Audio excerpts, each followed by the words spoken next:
All right, now we have the infamous Errol.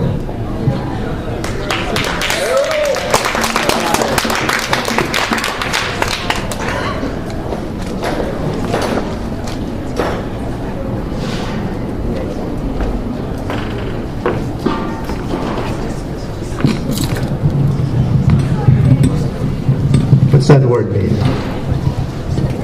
Infamous.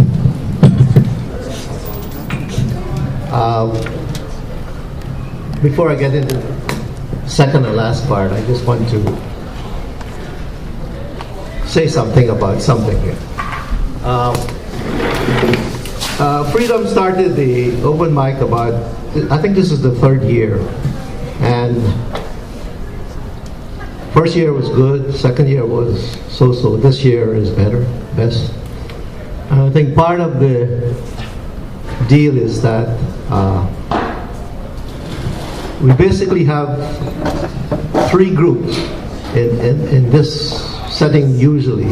And maybe we have the people from Freedom themselves, we have the people from SOS Brigade, whoa, and then we have the people from the modicum or modicum of silence. And in fact, just today I looked up that word. I didn't know what modicum meant, but it means just a little bit, not too much. So I'm learning things from them, right? Modicum of silence. And then there's people who just come, they just sit around, miscellaneous. But I'd just like to ask you this, that last week we ended early at 10:30, quickly, and it seemed to be very sudden. And I'd just like to ask you from now on, maybe starting tonight, before any of you leave here, try to meet someone you do not know, at least one person.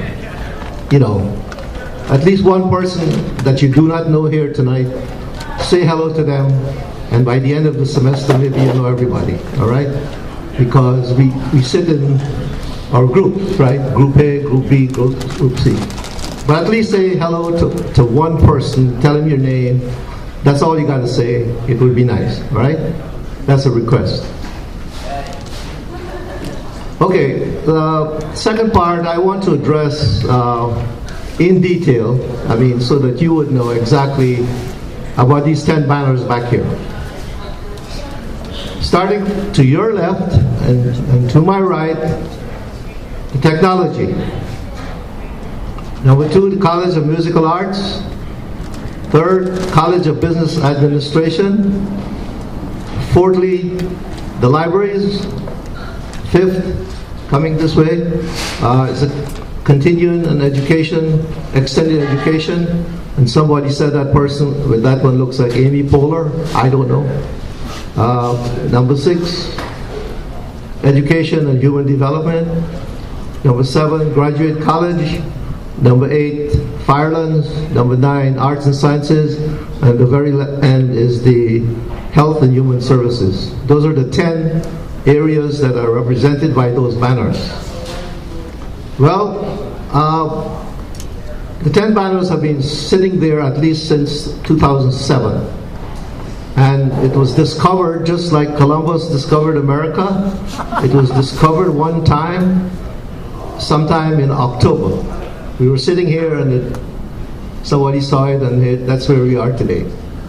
So the issue is called the 10 banners, it sounds sexy, doesn't it? Right? Very sexy. Very sexy. So I'm going to read. This thing is all public, so there's nothing. I'm trying to be like Obama, right? Transparent, is that transparent? So nothing is hidden. We have 10 Banners website. Facebook says 2 things. The 10 banners in the BGSU union are a complete misrepresentation, as they were obviously misconceived, carelessly manufactured, and as they stand since at least 2007 to the present time, to today, are actually insults to people of color and their allies. Second part, since at least 2007, the 10 banners hanging along the east wall of the union have offered us a sight of what should not ever be at the university. That's public. It's on the 10 Banners Facebook. The chronology goes, as I said, it started sometime in October. These things were discovered to be there. No one for 3 years, 2 years, 2.5 years had really seen them, and definitely did not say anything about them to someone else. Maybe they did, but no one knew. So that's one thing to keep in mind, and I'll come back to that again. But it tells a story that there are things in the world that you see and you don't see. And the lesson there quickly is to do not accept everything that you see as being something that should be there. Question it, look at it carefully, critically, just don't accept it. Even though you come to Bowling Green State University, all right? Critically look at things from now on. It's what you come here to learn. I've talked to the classes, to individuals. The three I've talked to, there's a committee here on campus. It's called the University Union Advisory Committee, which consists of students, faculty, and staff. I've told them about this since October. I have not ever received a single reply from anyone on that committee, all right? I'm just trying to say this is known, right? This is just growing to today. More and more people know about it. You have been the focus audience. I've told the Ethnic Students Center Committee. I've told these open mic sessions. I've told the BG News. And now I've told, in the last week or two, I've told the BGSU faculty list prop. So it's not like no one doesn't know about this, right? It's just, it took some time, but now we all know about it. I was told, I think 4 weeks before Thanksgiving, that the banners will be replaced, right? Somewhere 4 weeks before Thanksgiving, either by Thanksgiving or at the end of the year 2009. What is the date today? February 11th? Yep. 2010, all right? Remember, we discovered America in October. We discovered the banners in October, and the university was told about this. So it's been 4 months almost. The banners still stand, right? The banners are still there. Well, when we came back spring semester, a student who isn't here tonight emailed me and asked me, she said, the banners are still standing. They were supposed to be done by Christmas or New Year's or New Year's Eve, whatever, you know. So we acted, we met and so forth. And what happened is, just to go back, I was told by the Office of Marketing and Communications that they will be replaced by the end of the year at latest.